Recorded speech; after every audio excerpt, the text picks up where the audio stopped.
Hey everybody, it's Ron and Ellie back for another edition of Ask Ron. Hello. First up this week is Henry Bourne from North Carolina. Hi, Henry. Henry says, in your training you say to follow up with sellers that have said yes to terms first, then follow up with the no's. Right. Is there a script for following up with the no's if I'm out of yeses? Well, it's the same script, Henry. You just have a little different opening line, and actually there is one in my quick start manual when you don't know what the seller's intentions are. I just open it up by asking, say, listen, you called about the house, or we called you about the house, and the indication was that you wouldn't consider any kind of terms. I'm following up to confirm that that's true or false, and then go right into the rest of the script. I always like the line when they say they don't want to owner finance. I like to say, so then you're telling me if I were to bring you a terms buyer with a substantial down payment who could cash you out in a year or two, you would rather not hear about it? And most of them will immediately turn around and say, well, you know, I'd consider that. So that gets you right back in the game. Okay, next up are two questions from Darren Dixie in Tennessee. Hey, Darren. His first question says, is there a transfer tax if you're buying in a trust and giving the seller back a mortgage on a free and clear house? That's state by state, Darren. I don't know about Tennessee. Some states have transfer tax, some don't. So you'll have to ask your local title company, attorney, or realtor that question, or another investor. Okay, his second question says, he wants to know if this is correct. If we are lease optioning, we make sure the seller puts the house in a trust so no new debt they create will be associated to the house. Is that right? Not necessarily, no. You're working too hard, man. There's no reason for the seller to put the house in a trust unless you think the seller's got judgments coming down against them that would attach to the house, and honestly that would be a rare case. So you're just doing all that work for nothing, and it's a little difficult to explain that to the seller.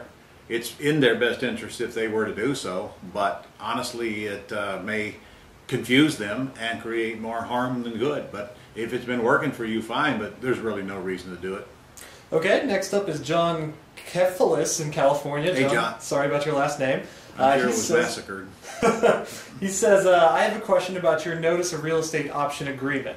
Should the seller execute a quick claim deed to the investor and have an escrow company hold the... Absolutely not, and if you did, it would be unenforceable. That's a deed under duress, and it's not going to be enforced if it were ever used. You don't need it anyway. You're going to have to go back and either get the seller to give you the property back in case of default, or foreclose on them, or evict them, whichever is applicable.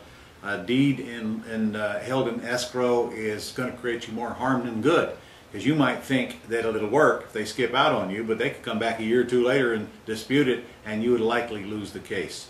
And you in California, I gave you the agreements, but remember to make sure that that memorandum of option is checked by your attorney to make sure it complies with whatever he or she wants it to comply with before you use it. Okay, next up are two questions from Raquel Brock in Florida. Hey, Raquel. She says, her first question says, if I have a property under contract and an end buyer ready to go at closing, will all the fees for the transaction be due on or before closing?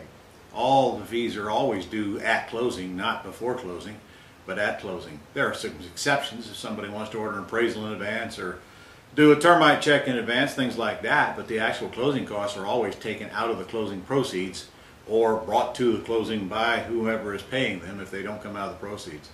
Okay, her next question asks, is there an upfront fee to run the title once you've taken it to a title company? Yes, that's going to be anywhere from $50 to $150 based on your negotiating skills with the title company.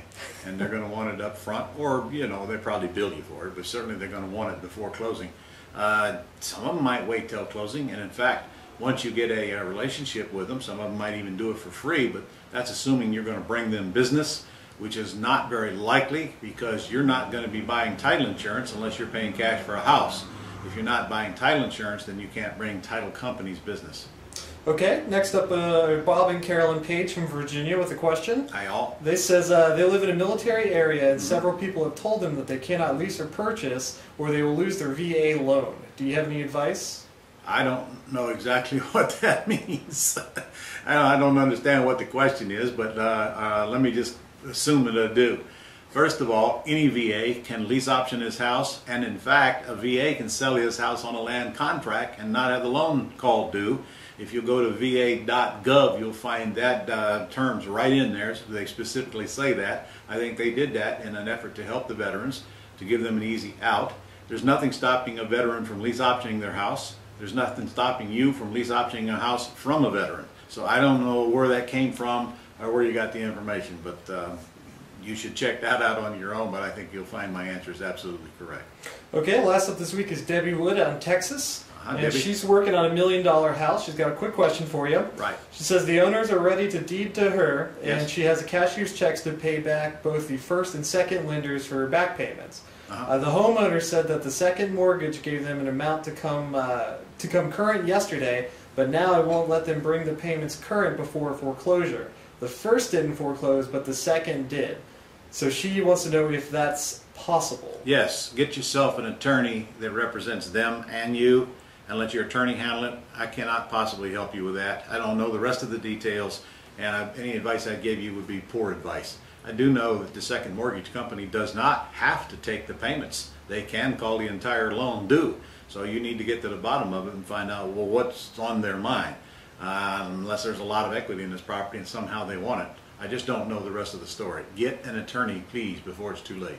Well, that's all the questions we have for you this week, Ron. Okay. All right. See you guys next week. We're heading out for the convention right now. We're leaving, loading the truck as we speak. So if you're going to be down there, I'll see you down there. We're going to have one heck of an event.